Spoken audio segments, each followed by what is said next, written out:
The night began with an eerie calm, but within moments, radar systems across the region lit up like wildfire, dozens of fighter jets slicing through the darkness. Each jet loaded with precision, guided munitions, locked on targets deep inside Gaza City. Residents reported hearing the chilling whine of jet engines seconds before the first explosion shattered the horizon.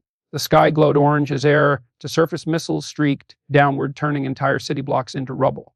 This wasn't just a strike, it was a demonstration of modern aerial dominance. Military analysts described the operation as one of the most intense bombing runs in recent weeks, involving advanced 4.5 and 5th generation aircraft equipped with laser targeting pods and satellite-guided JDAM bombs.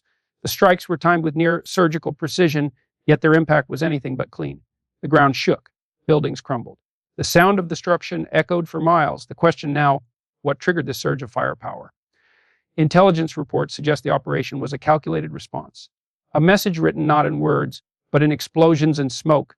The jets reportedly flew in coordinated waves, supported by electronic warfare aircraft that jammed local communications and radar. Every move was executed with brutal efficiency. Military sources indicate the use of 35 fighters capable of striking undetected from miles away, alongside older F-16 Falcons for heavy payload runs. Each aircraft released precision munitions, guided by advanced thermal imaging systems that can pick out a single target amid urban chaos. On the ground, the shockwaves ripped through concrete and steel alike. Civilians described it as a storm made of fire. The city's emergency networks struggled to stay online amid the electronic interference, amplifying confusion and fear. But here's where it gets darker. Sources claim new AI-assisted targeting software was used for the first time in this mission, identifying potential strike points in real time. A new era of war is unfolding, where decisions once made by humans are now calculated by algorithms. As the strikes continued, the battle expanded beyond the skies. Drones silent above the ruins, mapping every movement below. These were not ordinary UAVs. Reports suggest they were loitering munitions, capable of hovering for hours before diving into targets with explosive precision. Each strike created massive plumes of dust that swallowed entire neighborhoods. Meanwhile, armored vehicles and self-propelled artillery units positioned near the border stood ready, engines idling, barrels aimed toward the horizon. Military observers say the operation's coordination between air and ground units was extraordinary, resembling a full-scale combined arms assault rather than a limited strike. In command centers miles away, live feeds from satellites and reconnaissance drones streamed in real time. Analysts describe operators watching the battlefield through dozens of digital eyes, controlling destruction with joystick precision. The fusion of AI, drone warfare, and stealth jets marks a chilling new stage in conflict, one where distance offers no safety and time offers no warning. But amid the calculated power of machinery, the human cost is impossible to ignore.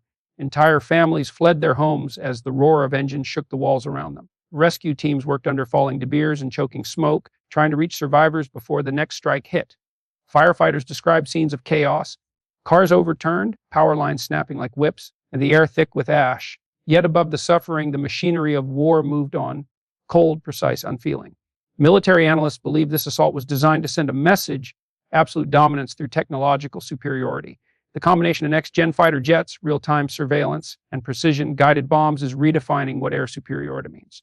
But as the dust settles, the question remains: when machines do the killing faster than humans can react, who really controls the battlefield? The pilots or the algorithms?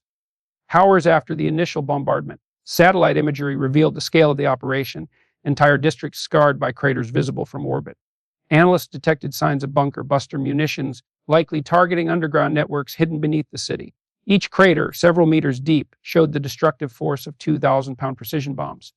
In the command centers, operators monitored impact zones, data streaming from reconnaissance drones, and thermal imaging sensors. What makes this operation unprecedented is the speed of information flow, intelligence gathered, analyzed, and executed in minutes. War is no longer over days, it unfolds in data packets and digital maps. Experts warn that such efficiency might shorten battles but amplify destruction. As dawn breaks, the horizon still glows with scattered fires, the storm and aftermath of the storm that came from above. Now, as global attention turns toward the aftermath, military insiders suggest this is only the beginning. The deployment patterns hint at further escalations, possibly involving naval missile platforms and long-range artillery. Satellite tracking shows movement of additional craft and refueling tankers, a sign of extended operations. This could signal a shift toward sustained aerial dominance, keeping the skies controlled for days to come. Behind every explosion lies a growing competition for technological supremacy. Nations across the globe are now watching closely, taking notes, upgrading fleets, and testing their own drone swarms and stealth systems. The age of traditional warfare is fading, replaced by digital battles, autonomous drones, and precision AI strikes. And while cities burn, defense industries boom, racing to build machines that decide life and death faster than we can comprehend. The world stands on the edge of a new kind of battlefield, one where the next war might be fought not by soldiers, but by code.